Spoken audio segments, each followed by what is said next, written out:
And then next, we wanted to map what are the challenges if we just continue to invest as we are already done.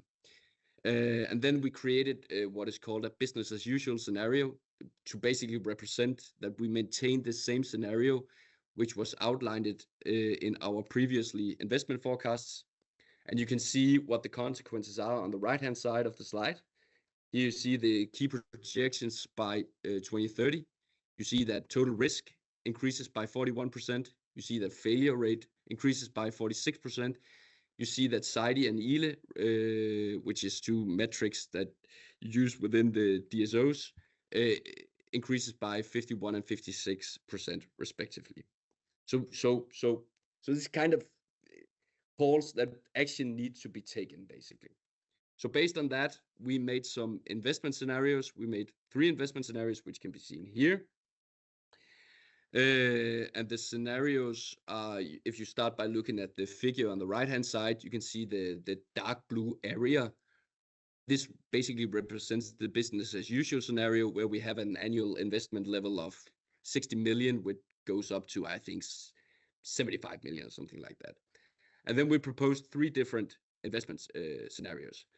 The moderate increase, which gradually ends up with an annual investment level of 150 million. Then we have the accelerated increase, which also gradually increases up to an investment level of 200 million. And then we have the rapid escalation, which kind of represents a scenario where you don't want to take any risk, basically. So you steeply increase your investment level to 300 million annually. So these are the 3 scenarios that we evaluate with respect to the business as usual scenario, where we look on these 4 key parameters of interest. So we have the monetized risk. Briefly, the monetized risk basically is a comprehensive economic assessment of 4 risk parameters: financial, environmental, safety, and network performance. And the nice one, or the nice feature with this one, is that they are all expressed in monetary terms. So it's pretty easy to compare this one with a budget increase. And then we have some other outcomes that are not measured in monetized terms, but are also relevant, seen from this DSO. And that is, of course, the failure frequency. So how many failures would we have if in the different scenarios, and how much can we reduce the failure rate?